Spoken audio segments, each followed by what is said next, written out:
온전함 두 번째, 진리에 대한 영적 훈련이라는 말씀의 제목으로 주의 말씀 나눠보고자 합니다. 목마른 사슴이라는 복음 성가가 있습니다. 제가 찬양할 것이라고 기대하지 마십시오. 전에 한번 이 찬양 불렀더니 목사님, 목마른 사슴이 아니라 배고픈 사슴 같아요, 목사님이 부르니까. 이렇게 얘기합니다. 목마른 사슴, 시냇물을 찾아 헤매이듯이 내 영혼 주를 찾기에 갈급하나이다. 이 찬양은 그냥 사슴이 목이 말라서 시냇물을 찾아가는 그 모습을 찬양하는 것이 아닙니다. 목마른 사슴이 시냇물을 찾기에 갈급하고 절실하다라는 이 뜻은 이런 의미를 가지고 있습니다. 지금 바로 시냇물이 눈앞에 있습니다. 그런데 저 시냇물 건너편 숲속 안에 자기를 노리고 있는 사냥꾼이 총을 겨누고 자기가 그 사슴이 물을 마시러 나오기를 기다리고 있습니다. 곧 사슴은 목이 마르지만 목을 축이려고 냇가로 나오면 그 사슴은 사냥꾼의 총에 맞아 죽게 될 것을 뻔히 알고 있는 상황입니다. 그런데 여기서 이 갈급하다라는 표현이 나오죠. 이 표현은 그렇게 냇물로 나아가게 되면 사냥꾼의 총에 맞아 죽게 될 것을 뻔히 알고 있으면서도 그 시냇물로 나아가야 할 정도로 너무나 간절한 마음을 갖고 있는 모습을 성경은, 그리고 이 찬양은 갈급함이라고 표현하고 있습니다. 이 찬양을 그렇게 해석할 수 있는 것은 이 목마른 사슴이라고 하는 찬양의 출발은 성경입니다. 시편 42편 1절에 근거하기 때문입니다. 우리 함께 읽어보겠습니다. 하나님이여, 사슴이 시냇물을 찾기에 갈급한 같이 내 영혼이 주를 찾기에 갈급하나이다. 그런데요, 여기 사슴이 시냇물을 갈급하게 찾는다라고 하는 라틴어 성경을 보면 이 구절이 라틴어로 이렇게 표현되어 있습니다. 아드 폰테스 아쿠아룸. 사슴이 시냇물을 갈급히 찾는 것을 라틴어 성경은 그의 근원을 찾아간다라고 하는 아드폰테스라는 표현을 사용하고 있습니다. 여기서 아드폰테스는 505년 전 타락한 로마 가톨릭 교회를 개혁하고자 했던 루터, 칼빈, 쯔빙글리와 같은 종교 개혁자들이 공통으로 추구했던 모토였습니다. 아드폰테스, 근원으로 돌아가자. 목마른 사슴은 단순히 갈증을 해소하려고 시냇물로 가는 것이 아닙니다. 지금 나를 해하려고 하고 나를 죽이려고 하고 내 생명을 빼앗고자 하는 사냥꾼이 눈앞에 있을지라도 나의 근원, 나의 원천, 나의 온전한 영적 뿌리를 돌아가고자 하는 그 마음이 그 사냥꾼의 총부리보다도 더 절실하고 더 간절함을 보여주는 말씀이자 찬양입니다. 연어가 드넓은 바다를 자유롭게 다니다가 알을 낳기 위해선 자기가 태어났던 그곳으로 다시 회귀하지요. 그러나 여러분, 연어는 알고 있습니다. 지금 내가 회귀하고자 하는 나의 출발점, 내가 태어났던 곳으로, 그 냇가로 돌아가면 그곳에 수많은 낚시꾼들이, 그리고 많은 짐승들이 자기를 잡으려고 기다리고 있다라는 것을 연어는 알고 있습니다. 그럼에도 불구하고 연어는 그 두려움과 근심보다도 내가 태어났던 그 근원, 그 원천으로 돌아가겠다는 마음이 더 크기 때문에 연어는 그 물을 거슬러 올라가서 자신이 태어났던 그 근원의 샘으로 돌아가지요. 그 사냥꾼, 짐승보다도 내가 가고자 했던 그 원천으로 가는 것이 더 마음이 크기 때문입니다. 그런데 여러분, 바로 이 사슴이 사냥꾼의 총도 두려워하지 않고 연어가 낚시꾼과 짐승들의 공격에도 물러서지 않는 대신에 다시 시냇물로 가고 다시 태어난 곳으로 돌아가고자 하는 그 간절함, 절실함을 보여주는 이유는 아드폰테스, 나는 내 근원으로 돌아가겠다라는 마음이 더욱 크기 때문이다라는 것입니다. 실제로 이 표현은 앞에서 말씀드렸지만 505년 전 종교 개혁자들이 사용한 표현입니다. 근원으로 돌아가자, 아드폰테스. 타락한 로마 교회에 대항해서 종교 개혁자들이 아드폰테스를 외치면서 교회를 개혁하고자 했습니다. 지금 있는 교회에서 새롭게 벽돌을 쌓고 새로운 십자가를 만들고 새로운 사람들을 모으고자 했던 것이 아니고요, 다시 근원으로 돌아가자는 것이 종교 개혁이었습니다. 오직 예수, 오직 말씀, 오직 믿음, 오직 은혜, 처음 예수를 구원자로 부르면서 참된 신앙과 복음을 함께 나눴던 초대교회로 돌아가는 것, 그것이 종교개혁이었다는 것이죠. 내 믿음의 온전함, 인터그리티, 그리고 교회의 온전성, 곧 내게 주신 말씀의 근원으로 돌아가자는 것이 바로 종교개혁 정신이고요, 그 뿌리에 서 있는 것이 저와 여러분이 속해 있는 이 개혁교회입니다. 따라서 저와 여러분, 우리 교회가 영적 성장을 위해 훈련과 연단의 길을 서고자 한다면 우리는 대단한 신학적 깨우침이 필요한 것이 아닙니다.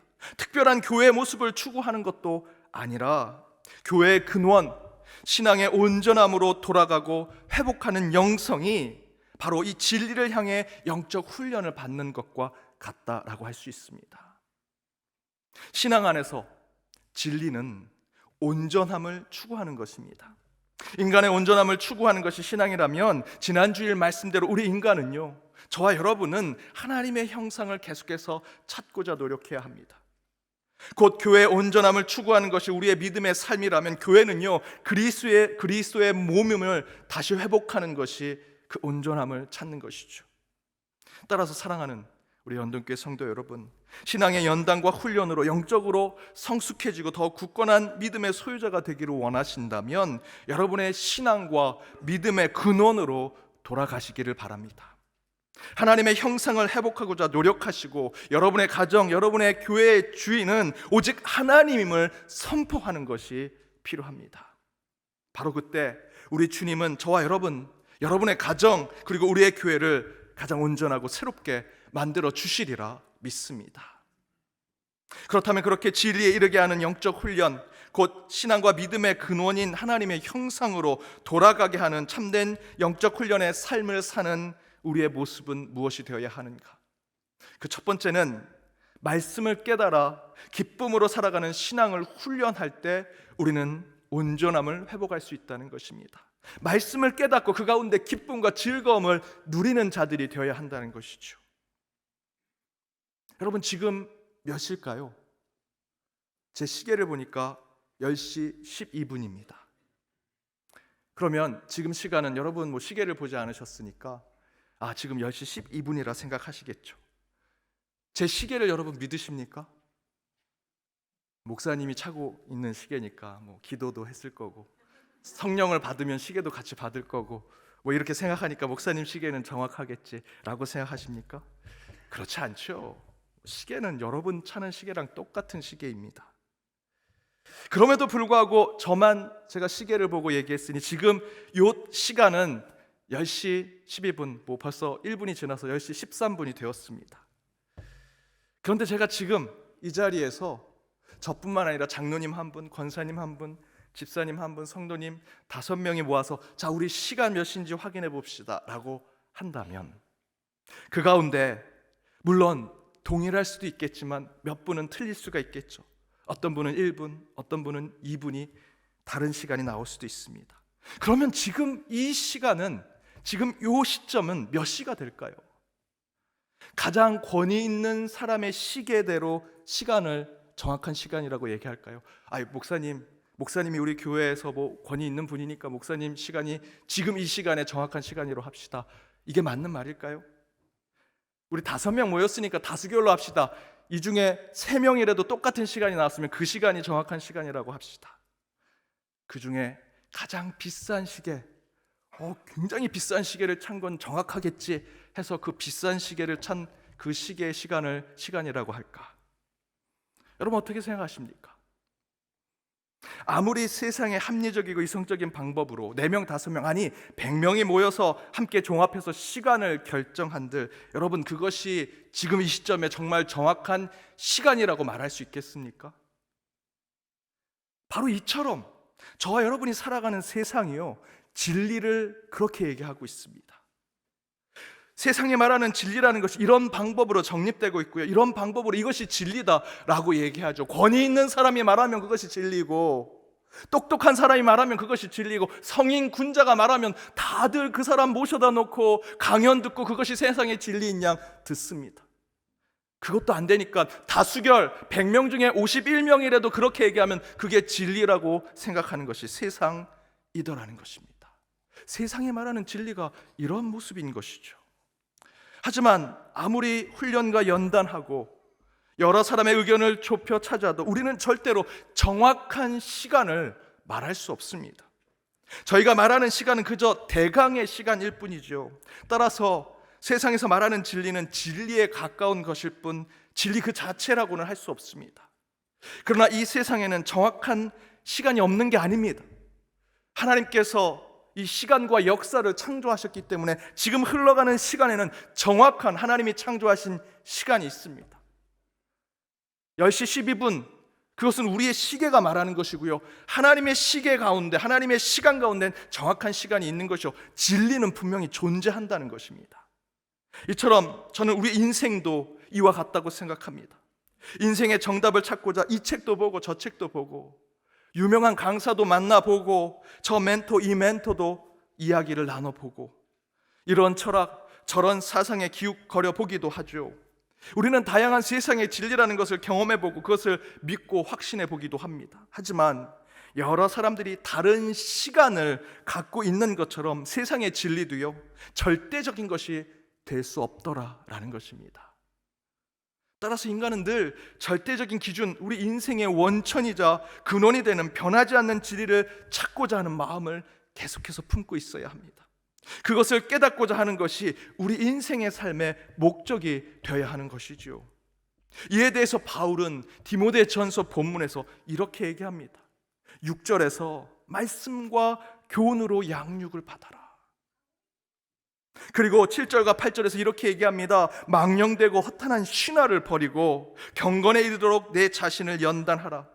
육체의 연단은 약간의 유익이 있으나 이 세상에서 육신으로 찾고자 하는 진리는 그 근처에는 갈 수 있지만 약간의 유익이 있지만 온전할 수 있는 것이 아니다. 온전한 영원한 것을 붙드는 경건은 범사에 유익하니 금생과 내세의 약속이 될 것이다 라고 말씀해 주고 계시죠. 바울은 우리 인생의 온전함에 이르게 하는 연단을 위해 말씀으로 양육하라, 말씀으로 훈련받으라, 말씀으로 연단하라 이야기하고 있습니다. 그 말씀말이 우리 인생의 삶의 기준이 되고 말씀으로만 우리의 인간의 삶의 온전성을 회복할 수 있음을 이야기하고 있습니다. 그런데 느헤미야 선지자는 바로 그 하나님의 말씀으로 삶의 기준을 깨닫고 우리의 삶의 온전함, 인터그레이티를 회복할 수 있게 된다면 우리 안에 즐거움과 기쁨이 오게 될 것이라 말씀하고 있습니다. 느헤미야 8장 12절 말씀 함께 읽어보겠습니다. 모든 백성이 곧 가서 먹고 마시며 나누어 주고 크게 즐거워하니 이는 그들이 그 읽어 들려준 말을 밝히 알미라. 에스라 제사장이 말씀을 찾아 그 율법의 말씀을 읽으니 모든 백성들이 그 가운데 가슴을 치고 통회하는 마음으로 울었다라고 본문에서 증거했죠. 그러자 느헤미야 선지자가 이렇게 얘기합니다. 우리가 울 일이 아니다. 오늘은 주님의 날이니 그 말씀을 깨달았다면 기뻐하고 즐거워하자라고 이야기하고 있습니다. 여러분, 하나님의 형상의 온전성을 가진 우리 인간은 하나님의 말씀에서만 기쁨을 누리는 자들이 되어야 합니다. 왜냐하면 우리는 하나님의 말씀으로 창조된 존재이기 때문입니다. 창세기 1장 26절을 새 번역으로 번역한 것은 이렇게 기록되어 있습니다. 하나님이 말씀하시기를 우리가 우리의 형상을 따라 우리의 모양대로 사람을 만들자라고 표현합니다. 이처럼 우리 인간은 하나님의 말씀으로 창조된 존재임을 이야기하고 있지요. 하나님의 말씀이 우리의 근원이고 우리의 뿌리임을 보여주는 말씀입니다. 여러분, 갓난아이가 울 때 그 울음을 그치게 하는 것이 뭡니까? 재밌는 영상을 보여주는 것, 개그맨, 배우가 와서 재밌게 해서 그 아이의 울음을 그치게 하는 것, 그런 것으로 절대 아이들은 울음을 그치지 않습니다. 그 갓난아이의 근원이 되는 엄마가 가까이 갈 때, 엄마가 그 아이를 찾아올 때 울음을 그치지요. 오늘 그 증거가 있지 않았습니까? 제가 아기 기도할 때마다 제가 안아주면 매번 웁니다. 그런데 아이 엄마에게 주면요, 울음을 꾹 그칩니다. 오늘은 제가 앉지도 않으니까 울지도 않고 얼마나 기도도 잘 받습니까? 우리 영적인 모습도 그런 것이죠. 우리가 하나님 말씀대로 창조된 존재라면 저희도 인생의 역경과 시련 속에서 눈물을 짓고 슬퍼 울지라도 우리의 근원 되신 하나님, 그의 말씀에, 그의 음성만 듣기만 하고 그 말씀에 가까이만 간다면 우리는 이 혹독한 시련과 역경 속에 있을지라도 곧 주님이 주실 평안과 감사의 삶을 소망하면서 기쁘고 즐거워하게 될 것이다 라는 것이 하나님의 말씀입니다. 하나님, 그리고 하나님의 말씀에 대한 즐거움과 기쁨은 목마른 사슴이 자신이 죽을지 뻔히 알면서도 냇가에 가서 물을 마시게 하는 힘이 되는 것이고요, 연어가 뻔히 잡힐 줄 알면서도 알을 낳기 위해 자기가 태어난 곳으로 돌아가게 되는 용기를 주는 것입니다.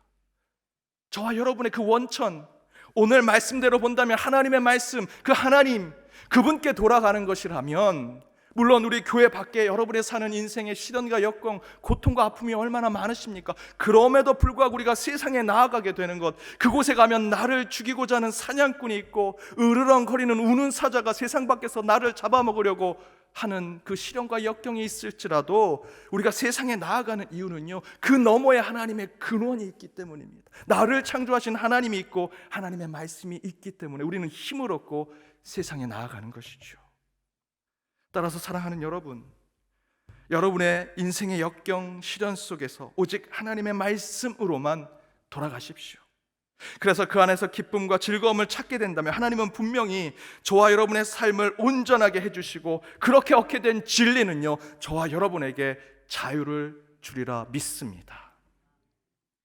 두 번째는 성령의 바람대로 살아가는 신앙의 삶을 살 때 온전함을 회복하게 될 것이다. 성령이 부는 바람대로 살아갈 때 우리는 온전함을 회복할 것이다. 존 오트버그 목사님의 책에 보면 영적 훈련을 이렇게 비유합니다. 모터보트와 돛담배. 모터가 달린 보트는 기름이 필요하죠. 기름이 있으면요, 그 운전대를 잡은 사람은 그 바다 어디든 내가 가고 싶은 곳에 다 갈 수 있습니다. 하지만 기름이 떨어지면 모터보트는 아무것도 하지 못하죠. 바다 위에 고물이 됩니다. 이것을 세상에서 진리를 찾고자 하는 우리의 인생에 비유해서 한번 생각해 보십시오. 지식이라고, 세상 지식이라고 하는 것을 기름으로 채우고, 돈과 물질, 세속에 대해 소유로 가질 수 있는 것을 인생의 연료통에 채우며, 경험과 연주를 모터를 돌리는 휘발로 사용하지만, 여러분, 그것이 바닥나게 된다면 우리는 아무것도 하지 못한 채 인생의 그 넓은 바다 위에 그저 널브러져 있는 널판지에 불과한 존재로 살아가게 되죠. 그런데 돛담배는요, 기름이 필요 없습니다. 돛담배는 바람으로 가는 거죠. 따라서 바람이 부는 것에 민감하게 반응하기만 하면 됩니다. 그 바람에 따라 돛을 올렸다가 내렸다, 넓게 폈다가 좁게 폈다가 하지요. 세상의 돈, 물질, 지식과 경험, 세속의 연줄과 힘을 연료로 사용하지 않습니다. 대신 하늘의 그 바람을 통해서 항해를 하는 것이 돛담배입니다. 바람이 불면 가고 바람이 안 불면 멈추고, 모든 것을 하늘에, 그 바람에 의탁하는 것이죠. 그런데 그렇게 연료 없이 하늘의 바람과 파도에 의탁해서 나아가는 돛담배가 도리어 더 많은 세계 일주를 했고요, 더 많은 곳을 찾아가게 되더라는 것입니다. 이것을 우리의 영적인 삶에 비유한다면 우리는 이 말씀을 꼭 기억해야 합니다. 요한복음 3장 8절입니다. 함께 읽겠습니다. 바람이 임의로 불 때 내가 그 소리는 들어도 어디서 와서 어디로 가는지 알지 못하나니 성령으로 난 사람도 다 그러하니라. 성령으로 난 사람은 성령의 바람대로 살아가는 자들, 하나님의 형상을 회복하는 온전한 그리스도인의 삶을 훈련하고 연단하고자 한다면 우리는요, 성령의 바람결대로 살아가는 자들이 될 때 성령의 사람이 되는 것이다. 앞에서 제가 갓난아이와 엄마의 관계를 설명드렸는데요, 그와 연관해서 여러분 한번 생각해 보십시오. 갓난아이는 암에 걸리지 않습니다. 화병에 걸리지 않습니다. 갓난아이 병원에 갔는데 혈압재서 이 갓난아이 혈압이 200이네요, 이런 거 들어본 적도 없습니다. 갓난아이는 고혈압, 당뇨 걸리지 않습니다. 왜 그럴까요? 아이들은요, 자신의 감정과 마음 결대로 살아가기 때문입니다. 아프면 울고, 슬프면 울고, 좋으면 웃고, 싫으면 찡그리고, 그렇게 자신의 순수한 마음의 결대로 살아가는 아이들은요, 우리 어른들이 걸리는 병에 걸리지 않습니다. 로버트 풀검의 내가 알아야 할 모든 것은 유치원에서 배웠다라는 책에 보면 이런 표현이 있습니다. 지혜는 대학원이라는 산 꼭대기에 있는 것이 아니라 유치원의 모래상자에 있다. 이 책을 쓴 로버트 풀검의 모든 이야기에 저는 공감합니다. 제 삶을 돌아보니 참 맞다라는 생각이 듭니다. 저는 고등학교 때 국영수 영어 만단어 책 이만한 거 다 외웠고요. 막 종이 찢어가면서 먹지는 않았지만 먹을 것 같이 그렇게 다 외웠습니다. 수학도 문제집 5, 6권 풀었고요. 시도 다 외웠습니다. 지금 하나도 기억 못합니다. 여러분, 저 신학 박사인지 아십니까? 저 박사입니다. 근데 잘 모르시더라고요. 저도 깜빡깜빡합니다. 그런데 정말 하나님이 주신 지혜는요, 저 높은 산에 있는 학위나 세상의 지식이 아니더라는 것입니다. 진짜 지혜는 저 여러분 똑같이 나왔던 유치원 시절에 만들었던 종이 비행기, 여러분이 손으로 직접 만져뒀던 그 모래상자, 여러분이 늘 사랑해서 품어 안았던 관계를 맺었던 인연과 그 장난감의 관계 속에 진정한 지혜가 있더라는 것입니다. 다시 어린 시절 순수했던 그때 그 초심을 가졌던 시간으로 돌아가서 성령의 바람을 따라 그 결대로 살아갈 때 우리는 진짜 하나님이 원하시는 온전한 그리스도인이 될 수 있다라는 말씀입니다. 여러분, 갓난아이가 하루 종일 울더니 목이 쉬어서 엄마 젖 주세요 라고 얘기하는 갓난아이는 없습니다. 갓난아이는 아무리 울어도 절대 목이 쉬지 않습니다.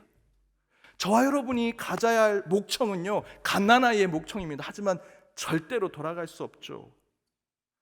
저희들이 지금 이렇게 목소리가 변하고 정말 아름답지 않은 목소리를 내는 이유는 무엇입니까? 돈을 벌려고 억지로 거짓말을 말하고 사람을 속이는데 저와 여러분의 목소리를 사용했기 때문이죠. 그랬더니 어린 시절 아무리 울어도 목소리가 쉬지 않는 그 순수한 목청을 저와 여러분은 다 잃어버렸습니다. 여러분, 그것을 영적으로 적용해 보십시오. 따라서 여러분, 저희는 다시 우리 삶의 결대로 살아가던 순수한 때로 돌아가야 합니다. 성령이 이끄는 대로 성령에 민감하게 반응하는 영성을 가져야 하고, 오직 성령의 바람이 부는 대로 나아가는 돛담배와 같은 영성을 가질 때 비로소 저희는 인간의 온정성과 하나님의 참된 자녀의 삶을 회복하게 되리라 믿습니다. 사랑하는 여러분, 성령의 바람이 부는 대로 살아가십시오. 그렇게 얻은 온전함 가운데 더욱 영적인 진리에 이르는 저와 여러분의 삶이 되기를 주님의 이름으로 축복합니다. 기도하시겠습니다.